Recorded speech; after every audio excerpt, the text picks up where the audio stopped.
Hello, Finley, and welcome to this week's edition of UFTV News. I'm Darius Merriweather. And I'm Heidi Paxson. In what has been the most captivating beginning to a presidential campaign, President Donald Trump signed an executive order effectively banning immigrants from nations of Muslim majority from entering the United States. This was the latest of several presidential acts that were met with the protest and worldwide criticism. On January 30th, UF President Dr. Catherine Fell released this statement to students and faculty. Many of you have questions about the recent announcement from President Trump regarding immigration of individuals from 7 countries in the Middle East and Africa.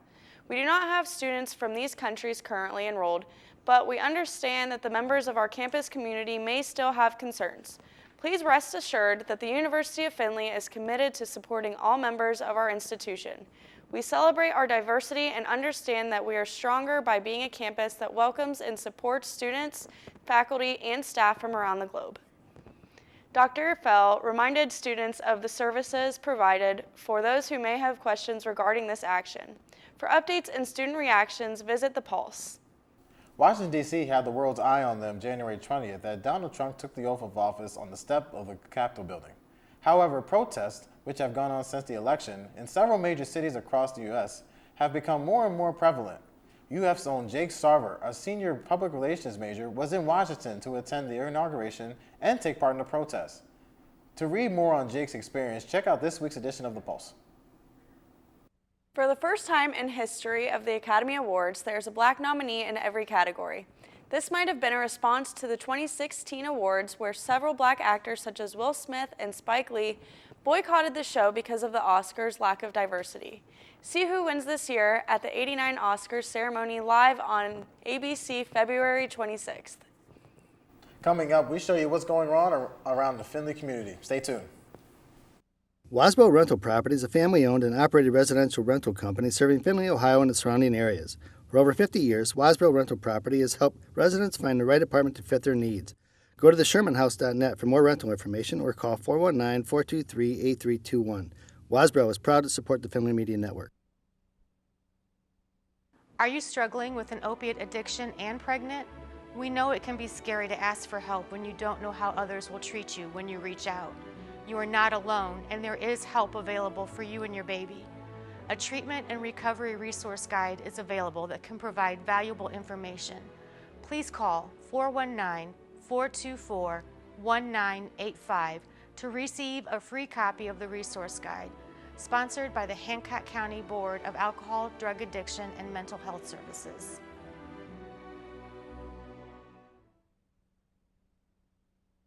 When I was 6, my mom had a stroke. I'm Paul George. Learn the signs of a stroke fast. F, face drooping. A, arm weakness. S, speech difficulty. T, time to call 911. Spot a stroke fast.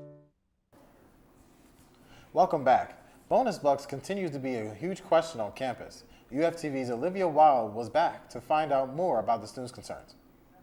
There's no question bonus bucks are popular at the University of Findlay. I use my bonus bucks almost every day to get food. Which makes sense, as they provide a variety of eating options outside of Henderson Dining Hall. It gives lots of flexibility. Now, today, you're able to go to 10 different places off campus to be able to use your bucks plus the 4 places on campus. As great as the system sounds, students have picked up on its flaws. My roommate, she complains a lot about Culver's especially. They haven't had theirs working for a while. Culver's Frozen Custard is one of the restaurants that have experienced difficulty with the bonus bucks program. They have stopped working about a month into college, starting back up. The restaurant has been working towards a solution. We've contacted the university multiple times. They keep saying that it's our internet. But can't seem to get it sorted out. Well, it's technology. You know, anytime somebody does an upgrade, sometimes there might be some things you didn't foresee, like firewalls go up. The situation is both frustrating for customers and Culver's. It is pretty frustrating just because we're losing guests that we do care about, and we feel bad for not being able to provide for them. Compensation is up to each restaurant. Typically we don't. But without such, students aren't willing to pay out of pocket. In college, you really don't have that much money, so if their bonus bucks machine is down, I would usually just leave. Although Culver's is in the works of fixing this problem, I'm hoping that within the next couple of months that we find a solution for it. I know that our owner is contacting Verizon about a new internet hub. It doesn't look like it will be solved anytime soon. Olivia Weil, UFTV. This weekend, UF students will be in Cincinnati for the End Slavery Cincinnati Human Trafficking Conference. To recognize January as the Human Slavery and Trafficking Prevention Month, the Buford Center is sponsoring the trip to help students learn more about the effects of human trafficking.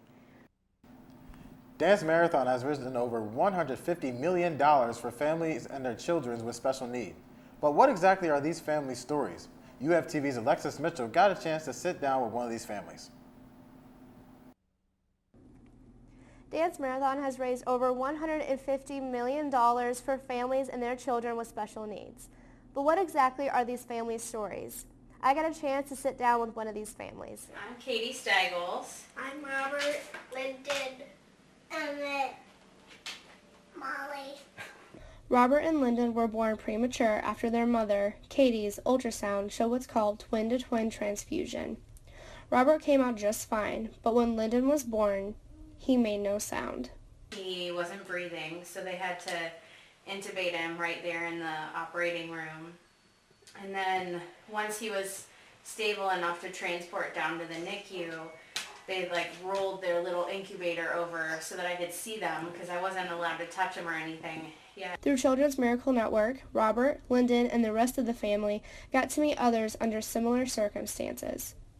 During Oiler-thon here at the university, Robert and Lyndon got to share their stories to UF students.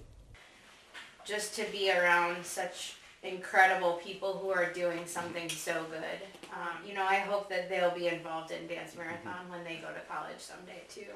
Because of Dance Marathon, these kids get to develop the courage and confidence to share their own story with others and come out of their shells, thus making a difference in the lives of others. Alexis Mitchell, UFTV News. This past weekend, the founder of IHSA, Bob Cassian, was on hand for the team's victory. UFTV Larissa Holmes has the story.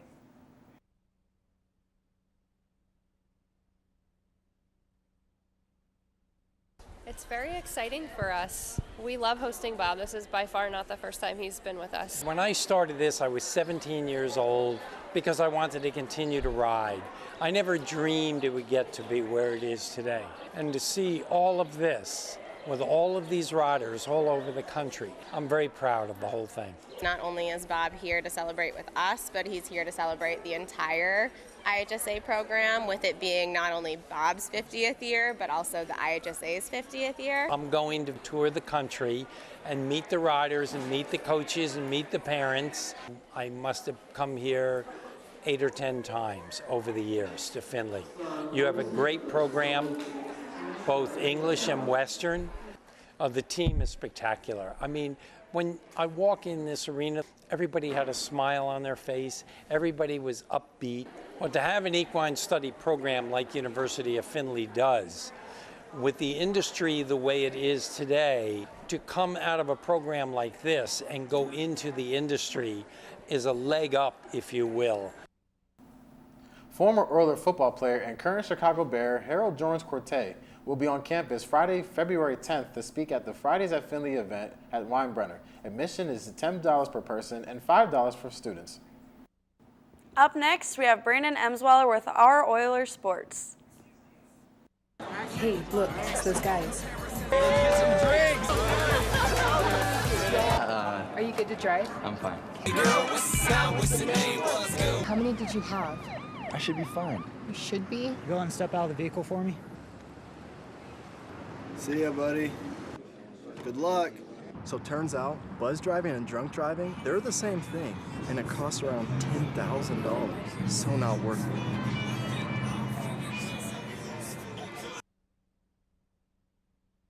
it. This is the story of a boy who is very sensitive to lights and sounds. So he built secret hiding places where nothing could get in.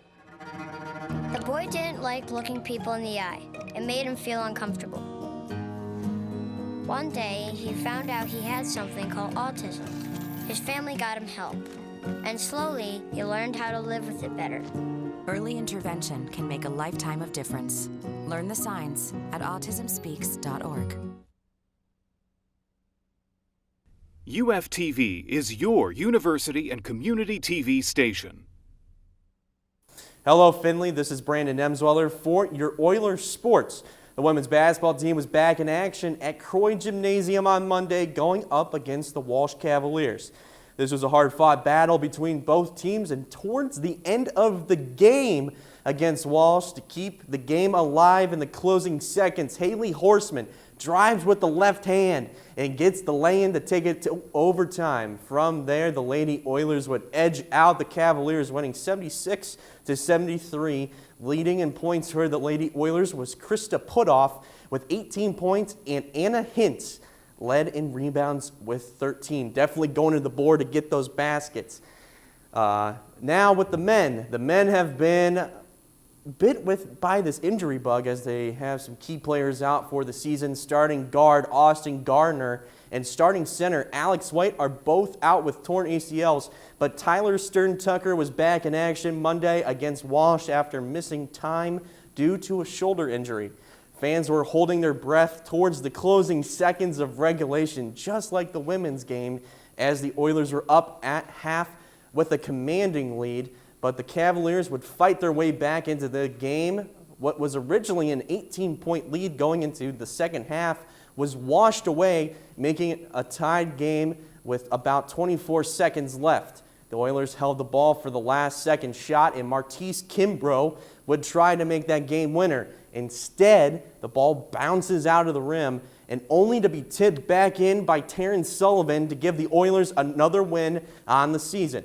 The final was 88-86, with Kimbrough leading the way with 24 points, and Sullivan led with 9 rebounds on the day. Both teams are back in action today when they take on the Hillsdale Chargers, with the women's team starting at 5:30 p.m. and the men's team begins at 7:30 p.m. The Pulse featured Athlete of the Week is Maud San Miquel. We sat down with her to talk about her accomplishments in track and field. I'm really happy that I graduated last semester with my degree, my double major in marketing and international business. But for me, I think it's track, because last year I had a really good year for my senior year, and I got first at the 400 hurdles in GLIAC and second at nationals, and I went to nationals for 4 different events, so that was a big accomplishment for me. I was really happy about that. So sometimes it's hard. Like, it happened that after a race I get mad at myself if I didn't do well.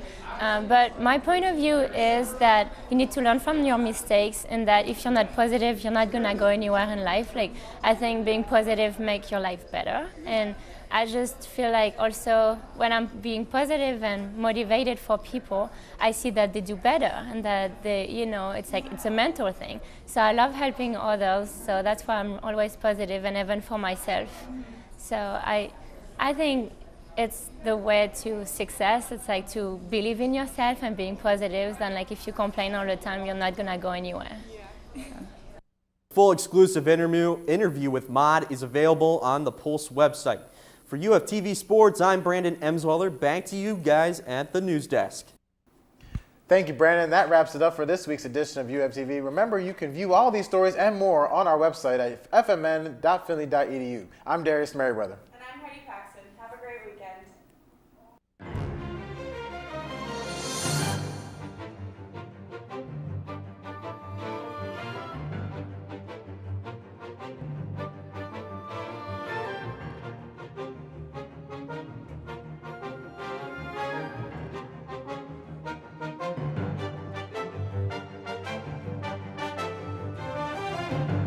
Underwriting is to UFTV what advertising is to commercial television. By sharing our costs, organizations can satisfy their corporate and marketing objectives through an association with UFTV programming. Our underwriting team can design a program that is custom made for you to reach your advertising goals on UF's media network, UFTV, The Pulse, or WLFC 88.3. To underwrite a program, contact UFTV at 419-434-5909.